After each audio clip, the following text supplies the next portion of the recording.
ಹಿರೇಹಾಳ್. ಇನ್ನು 4ನೇ ರಾಶಿ ಕರ್ಕ ರಾಶಿ.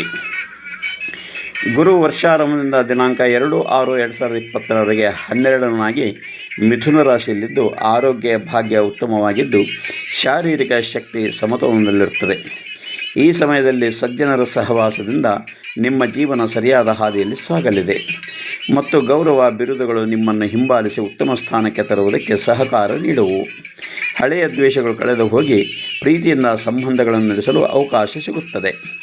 ಮಡದಿ ಮಕ್ಕಳಿಂದ ಸಂತೋಷ ಮನೋಹರ ಕ್ಷಣಗಳು ದೊರೆಯುವು. ವಿದ್ಯಾರ್ಥಿಗಳಿಗೆ ಅಧ್ಯಯನ ಮತ್ತು ಪರಿಶ್ರಮದಲ್ಲಿ ಯಶಸ್ಸು ಸಾಧ್ಯ. ಹೊಸ ವಿಷಯಗಳಲ್ಲಿ ಆಸಕ್ತಿ ಮತ್ತು ತಿಳುವಳಿಕೆ ಹೆಚ್ಚುತ್ತದೆ. ಉದ್ಯೋಗಸ್ಥರು ಗಮನಾರ್ಹ ಪ್ರಗತಿ ಸಾಧಿಸಬಹುದು. ಉತ್ತಮ ಮಾರ್ಗದರ್ಶನದಿಂದ ಗೌರವ ಬಿರುದುಗಳು ದೊರೆಯುವು. ಕೃಷಿಕರು ಹಿತಕರ ಪರಿಸರದಲ್ಲಿ ಉತ್ತಮ ಉತ್ಪಾದನೆ ಮತ್ತು ಹಣಕಾಸು ಸಾಧನೆ ಪಡೆಯುತ್ತಾರೆ. ಪಶುಪಾಲನೆ ಮತ್ತು ಸಸ್ಯ ರಕ್ಷಣೆ ಚೆನ್ನಾಗಿರುತ್ತವೆ.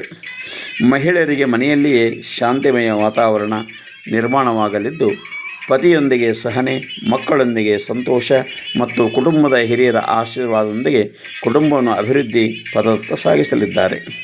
ಮುಂದೆ ದಿನಾಂಕ 2/6/2026ರಿಂದ 31/10/2026ರವರೆಗೆ ಜನ್ಮಸ್ಥನಾಗಿ ಕರ್ಕ ರಾಶಿಯಲ್ಲಿದ್ದು ಈ ಸಮಯದಲ್ಲಿ ಕೆಲವು ಅಪಸ್ವರಗಳು ಸಂಭವಿಸಬಹುದು. ಮಡದಿ ಮಕ್ಕಳು ನಿಮ್ಮ ಮಾತಿಗೆ ಬೆಲೆ ಕೊಡಲು ಹಿಂಜರಿಯಬಹುದು. ಮಿತ್ರರು ದೂರವಾಗಲು ಪ್ರಯತ್ನಿಸಬಹುದು ಮತ್ತು ಹಿತಶತ್ರುಗಳಿಂದ ಎಚ್ಚರಿಕೆ ಅಗತ್ಯ.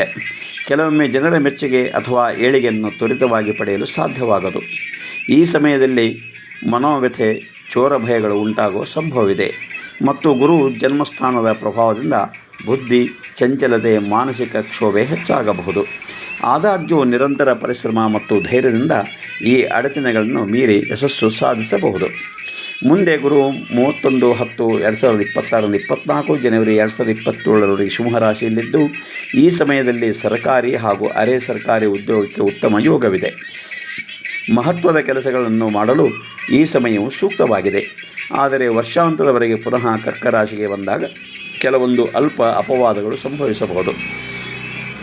ಧೈರ್ಯದಿಂದ ಮತ್ತು ಶ್ರದ್ಧೆಯಿಂದ ಅದನ್ನು ಮೆಟ್ಟಿ ನಿಭಾಯಿಸಬಹುದು.